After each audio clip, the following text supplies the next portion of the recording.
The Joe Rogan Experience. When I was stationed at Portland Air National Guard, my job there was an airfield manager. So I would interface and work a lot with the F-15 pilots at the unit. And so there had been an airspace incursion that had taken place when I was still at the time at the Guard.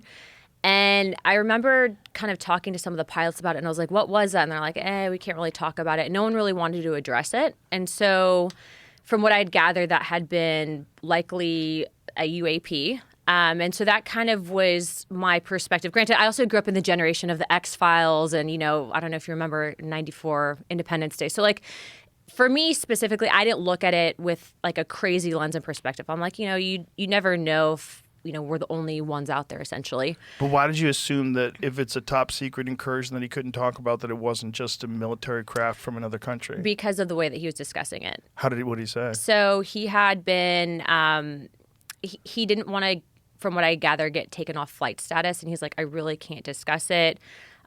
We couldn't really identify it essentially, and it had outperformed them. And so that was my first, from a military perspective, kind of experience with someone who basically, there's a stigma within the flight community. Do you want to lose your security clearance? Is there this level of crazy that people kind of brand that will stick with you and kind of ruin your career? But doesn't he have instrumentation on his jet? Well, at the time, right? So it's an older platform, but he really didn't want to even talk about it. And I bring that up because now with our investigation and the task force that I run, actually the reason why the task force was formed was because of an event that happened at Eglin Air Force Base where both myself, Representative Matt Gaetz, and Representative Tim Burchett actually had responded and gone to investigate multiple Air Force pilots that had come forward in regards to UAP incidences that had occurred. And they were alleging that the Air Force was covering it up. Interesting. Yeah, so that was that. And I'm happy to go into detail on that one. But what I will tell you is the stuff that I saw at Eglin, how the military responded, me being, a former service member, and then ultimately what I saw with the pushback of the military not even wanting to share with Congress information, which is a big problem because when you have Congress that's supposed to be the advocate and voice for the American people, the oversight body, and you're being denied access, not just from a base commander, but high level up at the Pentagon, even Secretary of Defense, it's a problem. Do you think that it's possible that these are U.S. vehicles that are top secret? I definitely think that there's a level of advanced technology that the U.S. government has. And I think that tech can be housed within the defense contract realm. And of course, some information is going to be classified. But I can also tell you, and this might sound crazy, but based on our investigations and stuff that we've seen, okay, there is definitely something that I think would rival what we know currently with physics, and a tech that potentially is out there that we don't have the ability to reproduce, because it would basically be like dropping a cell phone right off back during the time of maybe caveman. So we just don't have the tech to develop it yet. What I can also tell you is based on our interviews, and this has been something that you can go back and watch with the congressional hearings, but I was actually able to ask some of the witnesses, what are these things? And they keep saying interdimensional. And then when you talk about the interdimensional aspect of, are these things pre-existing, maybe outside of what we currently know as our own dimension? That stuff can kind of all sound crazy, but at the end of the day, my job as an investigator is to receive all the information, decipher it, and then ultimately from a congressional aspect, if you do have contractors that are withholding information or operating outside of the purview of the federal government, there's budgetary issues, but there's definitely something that I can tell you with confidence that exists that we don't know how to explain currently. So when you say that it operates outside our understanding of physics, what specifically are you saying? What happened?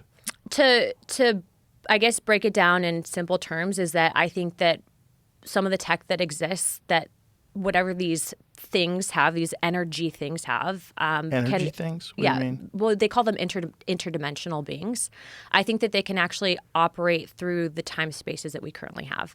And that's not something that I came up with on my own. That's based on stuff that we've seen. That's based on information that we've been told. And then also, too, I think that there's this historical aspect of, this gets into the deeper theories and concepts of religion. And I think the history that we currently know, and that kind of spins off into another topic of, you have the modern day Bible. You have this aspect of Bibles or books of the Bible that have been removed that explain and kind of touch on these topics.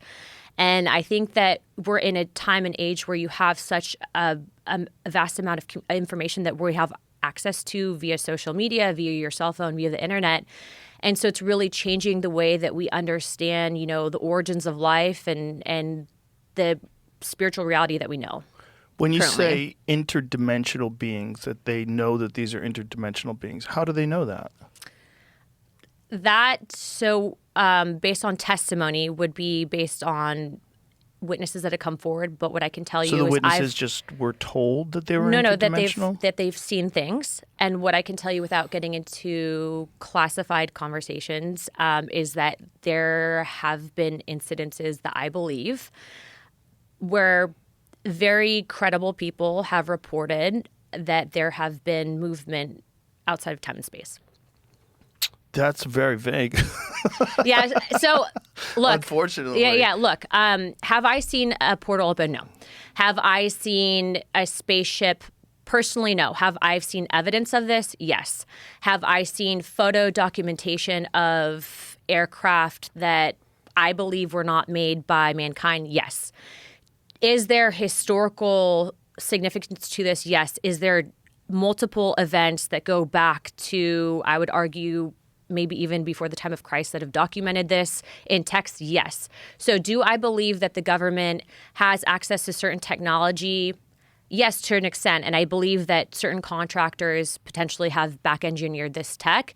I think that that's what can explain the advancements that we're seeing. But I also believe that this is a dangerous level of hidden information from the American people, because if you have an aspect of the federal government, which I can tell you, I, with two other members of Congress, were denied access to information at Eglin Air Force Base pertaining to whistleblowers because of the fact, and we can get into that story and what happened at Eglin in a second, but we were denied access and told that we don't have security clearance or the read-in authority on a special access program.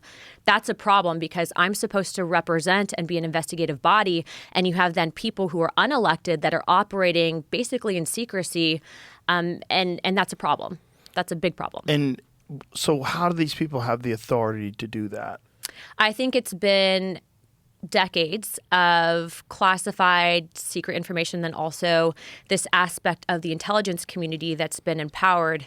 And it's kind of serendipitous with timing, because when you talk about the intelligence communities and what they've done essentially to the trust in this country with the American people, I think this goes all the way back even into JFK, with how they basically have operated outside of the purview of Congress and basically, to an extent, have gone rogue up until recently. You're seeing a big push and pull to try to rein in these intelligence agencies currently.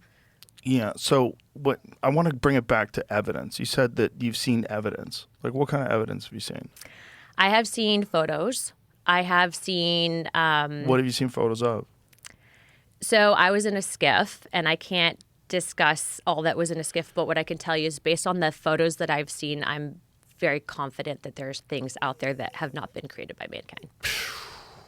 It seems crazy that people have access to information that shows that there's something outside of us that is more intelligent, at least more capable than we are, and they hide it from everybody else. What I can tell you is that when you have thousands upon thousands of people around the planet throughout time that have reported something. Right. To say that those people are crazy, to say that, the whole concept of even just asking the question that you might not necessarily be psychologically sound, that in itself, that's a disinformation campaign to get people to shut up about it. And that's a problem. We know that the U.S. government has not exactly been clean, and a lot of what they've done with the American people, specifically to the topic of UFOs. Which makes you think that it's probably because there's something there. If you think about the motivation they had with Project Blue Book, when J. Allen Hynek was running Project Blue Book, this specific intention was to discredit all stories. And he ended up ultimately, though, after all of his investigations, becoming someone that was like, I think there's something here. But that's true.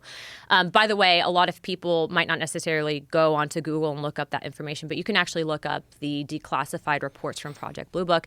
What's also interesting, though, is when we're talking about tech, right, the ability for this tech, being that it exists, to change dependence for entire governments on things like fossil fuel, et cetera, it's look, I think everyone has a moral obligation to do what they think is right. Okay. And so if you're in a position of power and you see something wrong and you're not addressing it, I think, this in itself, getting the truth out there for people to decide for themselves. I'm not telling you what to believe. I'm just telling you in our investigations and what we are pushing for in regards to transparency. I would like to see the federal government roll out some of the stuff that we've been given access to, because I think that information belongs in the hands of the American people. And it's not even just the U.S. government. I mean, there's other countries around the world that have done certain things like this. Now, look, I've had a lot of crazy people show up at my office and say, I've heard it all. Yeah, I've been to Mars. I have a chip in my brain, all this stuff. They all have chips. We had this one guy that showed up that was like trying to give us a USB. He's like, put this in your computer. They're going to kill me for this. And like runs away.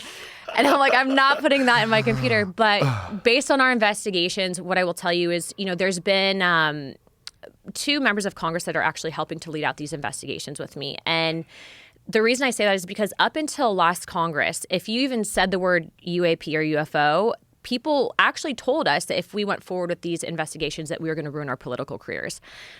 And so, we're in the mindset of, well, like, why wouldn't we ask these questions? And also, too, if no one wants to touch it, like, there has to be something here, right? Right. And so in these investigations, I mean, the amount of people that will come up to us, very successful people, to multiple members of Congress that believe the same thing, it's definitely changed in regards to the stigma that used to exist about disclosure and all this. And so what we're trying to do currently there's a big documentary that was filmed about a year and a half ago, and we're trying to get a screening up on Capitol Hill. But look, I think a lot of people say, well, this is a distraction from everything else happening in the country right now. And all I'm simply trying to say is it's not a distraction. The people that are kind of helping to divulge all this information. You have an intelligence community, Tulsi Gabbard, Radcliffe, Kash Patel. They have been truly, in regards to our other investigations, extremely transparent and wanting to get this information out. But it doesn't mean that within these intelligence communities there isn't pushback. And so part of the reason why the task force was formed pertaining to things like UAP, pertaining to things like the Jeffrey Epstein stuff, pertaining to things like the JFK, MLK, and RFK investigations is because even though we don't hold declassification authority, what we're trying to do is push these agencies and be, if you will, the pit bull and the attack dog on trying to get this information released. And to a lot of these agencies' credits, they've been extremely transparent, and we have gotten wins specifically on the JFK stuff, and we're still looking to declassify and ask specifically on the UAP topic. What would be the rationale for keeping a photograph of a known absolute not of this world craft from the American people or from the world? Why would anybody think that would be the smart thing to do, is to limit the access of that information to a very small amount of people? I think that part of the fear is that you have advisors that think that, the American people or humanity might not be able to handle it. There's this protective complex. But then also, too, I think when you are talking about these things, for a lot of people, I think that it kind of can rock your world a little bit in regards to where you stand in a faith perspective. And then also, too, an aspect of, well, how do you even begin to explain it? And all I'm going to say is, look, and we can go into some of the books that were removed from what we know as the modern day Bible, but I read through the book of Enoch multiple times. And I'm not saying that these things are angels. Okay, that's not at all what I'm saying. But what I am saying is that depending on where you are in regards to your whole perspective on whether or not God exists, like I believe in God, I'm a Christian. There has to have been, and there's admissions that there was other creations that God made, but that we were the most prized creation. And so I think that this can open up a bigger topic of discussion.